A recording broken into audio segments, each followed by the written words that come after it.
ಈ ಸರ್ಕಾರ ಭ್ರಷ್ಟ ಸರ್ಕಾರ ಕಳೆದ 3 ವರ್ಷಗಳಲ್ಲಿ ಜನಗಳ ಜೀವ ಹಿಂಡುತ್ತಾ ಇದ್ದಾರೆ. ಬದ್ಧತೆ ಕಾರ್ಯವೈಖರಿ ಪ್ರಶಿಕ್ಷಣದ ಧ್ಯೇಯ ರಾಜ್ಯ ಬಿಜೆಪಿ ಕಾರ್ಯದರ್ಶಿ ಸಿ ಮುನಿರಾಜು. ಪಕ್ಷದ ಶಕ್ತಿಯಾಗಿರುವ ಕಾರ್ಯಕರ್ತರೆಲ್ಲರೂ ಪ್ರಶಿಕ್ಷಣದಲ್ಲಿ ಭಾಗವಹಿಸಿ ಸೂಕ್ತ ಮಾರ್ಗದರ್ಶನ, ಸಲಹೆ, ಸೂಚನೆಗಳನ್ನು ಪಡೆದುಕೊಂಡು ಪಕ್ಷ ಸಂಘಟನೆಗಾಗಿ ಮತ್ತಷ್ಟು ದುಡಿಯಲು ಮುಂದಾಗಬೇಕು ಎಂದು ಬಿಜೆಪಿ ಪಕ್ಷದ ರಾಜ್ಯ ಕಾರ್ಯದರ್ಶಿ ಸಿ ಮುನಿರಾಜು ಹೇಳಿದ್ದಾರೆ.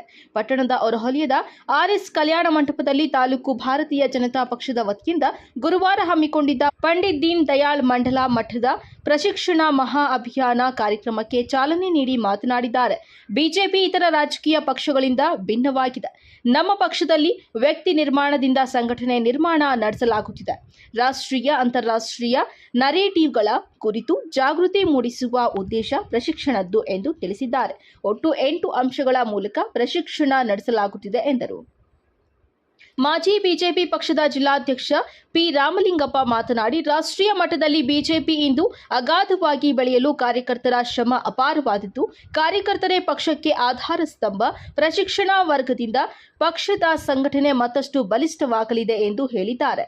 ಈ ಸಂದರ್ಭದಲ್ಲಿ ಜಿಲ್ಲಾಧ್ಯಕ್ಷ ಸಿಕಲ್ ರಾಮಚಂದ್ರ ಗೌಡ, ಸಚ್ಚಿದಾನಂದ ಮೂರ್ತಿ, ಮಾಜಿ ಜಿಲ್ಲಾ ಬಿಜೆಪಿ ಅಧ್ಯಕ್ಷರಾದ ರಾಮಲಿಂಗಪ್ಪ, ಸುರೇಶ್ ಗೌಡ, ಬಾಗೇಪಲ್ಲಿ ಮಂಡಲಾಧ್ಯಕ್ಷರಾದ ಪ್ರತಾಪ್, ಗುಡಿಬಂಡೆ, ಗಂಗಿರೆಡ್ಡಿ ಸೇರಿದಂತೆ ಹಲವಾರು ಮುಖಂಡರು ಭಾಗವಹಿಸಿದ್ರು. ವರದಿ ಗೋಪಾಲರೆಡ್ಡಿ, ನಂದಿ ಟಿವಿ, ಬಾಗೇಪಲ್ಲಿ. ಇವತ್ತಿನ ಕಾರ್ಯಕ್ರಮ ಪಂಡಿತ್ ದೀನ್ ದಯಾಳ್ ಉಪಾಧ್ಯಾಯರ ಪ್ರಶಿಕ್ಷಣ ಅಭಿಯಾನವನ್ನ ನಾವು ಬಾಗೇಪಲ್ಲಿ ವಿಧಾನಸಭಾ ಕ್ಷೇತ್ರದಲ್ಲಿ ನಾವು 2 ಮಂಡಲಗಳು ಸೇರಿ ಕಾರ್ಯ ಮಾಡ್ತಾ ಇದ್ದೀವಿ. ನಾವು ಕಾರ್ಯಕ್ರಮದಲ್ಲಿ ನಮ್ಮ ರೈತ ಮೋರ್ಚಾ ಇರ್ಬೋದು, ಎಸ್ಸಿ ಮೋರ್ಚಾ ಇರ್ಬೋದು, ಎಸ್ಟಿ ಮೋರ್ಚಾ ಇರ್ಬೋದು, ಮಹಿಳಾ ಮೋರ್ಚಾ ಇರ್ಬೋದು, ಯುವ ಮೋರ್ಚಾ ಇರ್ಬೋದು, ಓಬಿಸಿ ಮೋರ್ಚಾ ಇರ್ಬೋದು, ಎಲ್ಲ 2 ಮಂಡಲಗಳ ಪದಾಧಿಕಾರಿಗಳು, ವಿಶೇಷವಾಗಿ ನಮ್ಮೆಲ್ಲ ಹಿರಿಯರು ಅನೇಕ ಜವಾಬ್ದಾರಿಗಳನ್ನ ಈಗಾಗಲೇ ಹೊಂದಿರ್ತಕ್ಕಂಥದ್ದು. ಮಾಜಿ ಜಿಲ್ಲಾ ಅಧ್ಯಕ್ಷರಿರ್ಬೋದು, ತಾಲೂಕು ಅಧ್ಯಕ್ಷರಿರ್ಬೋದು, ಮತ್ತೆ ಜಿಲ್ಲಾ ಪದಾಧಿಕಾರಿಗಳು, ಅನೇಕ ರಾಜ್ಯ ಪದಾಧಿಕಾರಿಗಳು ಕೂಡ ಇದೆಲ್ಲ ಇದ್ದಾರೆ. ಎಲ್ರಿಗೂ ಕೂಡ ಒಂದು ಸ್ವಾಗತ ಬಯಸ್ತಾ ಇದ್ದೇನೆ. ಈ ಒಂದು ಕಾರ್ಯಕ್ರಮ ನಾವು ಸುಮ್ಮನೆ ಬೇಕಾಬಿಟ್ಟು ಮಾಡ್ತಾ ಇದ್ದೀವಿ.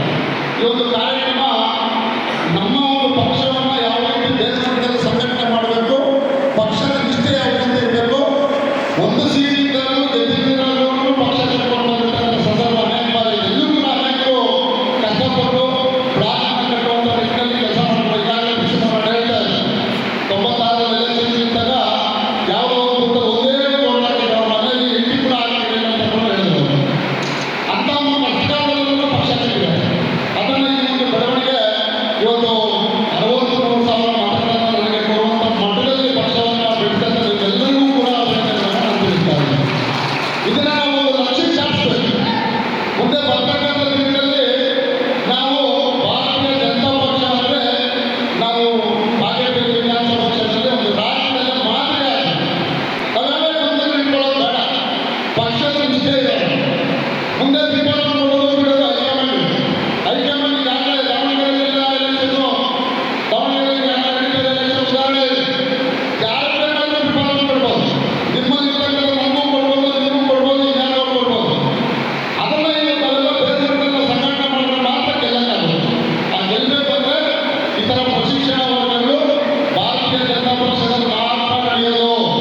ಯಾವುದೇ ಬೇರೆ ರಾಷ್ಟ್ರೀಯ ಪಕ್ಷದ ಯಾರು ಕೂಡ ಈ ಪ್ರಶಿಕ್ಷಣ ವರ್ಗ ಮಾಡಲ್ಲ. ಎಲೆಕ್ಷನ್ ಬಂದಾಗ ಬರ್ತಾರೆ, ಹುಡುಗರು ಸುಮ್ಮನೆ ಅದನ್ನು ಮಾಡ್ತಾರೆ, ಏನೋ ಗೊಂಬೆ ಬರ್ತಾರೆ, ಹೋಗ್ತಾರೆ. ಆದರೆ ಈ ಥರ ಒಂದು ಕಾರ್ಯಕ್ರಮಗಳನ್ನು ಆಯೋಜನೆ ಮಾಡಿ ಸಂಘಟನೆ ಯಾವ ರೀತಿ ಮಾಡಬೇಕು, ಪಕ್ಷ ಯಾವ ರೀತಿ ಕಟ್ಟಬೇಕು, ಬೂತ್ ಮಟ್ಟದಲ್ಲಿ ಯಾವ ರೀತಿ ಕೆಲಸ ಮಾಡಬೇಕು ನಾವು, ಮತ್ತೆ ಯಾವ ರೀತಿ ಜನರ ಪರಿವರ್ತನೆ ಮಾಡಬೇಕು, ರಾಜ್ಯದ ಏನು ಸರ್ಕಾರ ಇರ್ತಕ್ಕಂಥ ಸರ್ಕಾರ ಯಾವ ರೀತಿ ದುರಾಡಳಿತ ವಿಚಾರಗಳನ್ನು ಮುಗಿಸಬೇಕು, ಕೇಂದ್ರ ಸರ್ಕಾರದ ಸಾಧನೆಗಳನ್ನ ನಮ್ಮ ಸಂಸದರು ಸಾಧನೆಗಳನ್ನು ನಾವೆಲ್ಲ ಮನೆಗಳ ಪ್ರಚಾರ ಮಾಡಬೇಕು. ಯಡಿಯೂರಪ್ಪ ಸರ್ಕಾರ ಇದ್ದಾಗ ಯಾವ ರೀತಿ ಸಾಧನೆ ಆಗಿತ್ತು, ಯಾವ ರೀತಿ ಗ್ಯಾರಂಟಿಗಳು ನಾವೇನು ಕೊಟ್ಟಿದ್ವಿ, ಜನರಿಗೆ ಯಾವ ರೀತಿ ನಾವೆಲ್ಲ ಕೂಡ ಬಾಕಿ ಕೂಡ ಕೊಟ್ಟಿದ್ವಿ ಯಡಿಯೂರಪ್ಪ ಸರ್ಕಾರದಲ್ಲಿ. ಈಗ ಗ್ಯಾರಂಟಿಗಳಂತ ಯಾವ ರೀತಿ ದುಸ್ಥಿತಿ ಬಂದಿದೆ, ಎಲ್ಲ ನಾವು ಮುಗಿಸುವಂಥ ಕೆಲಸ ಮಾಡಿ ಜನರನ್ನು ಪರಿವರ್ತನೆ ಮಾಡುವಂಥ ಒಂದು ಕೆಲಸ ನಾವೆಲ್ಲ ಕೂಡ ಮಾಡಬೇಕಂತ ಈ ಸಂದರ್ಭದಲ್ಲಿ ಹೇಳ್ತಾ ಇದ್ದೇನೆ. ಯಾಕಂದ್ರೆ ಈ ಸರ್ಕಾರ ಭ್ರಷ್ಟ ಸರ್ಕಾರ ಕಳೆದ 3 ವರ್ಷಗಳಲ್ಲಿ ಜನಗಳ ಜೀವ ಹಿಂಡುತ್ತಾ ಇದ್ದಾರೆ.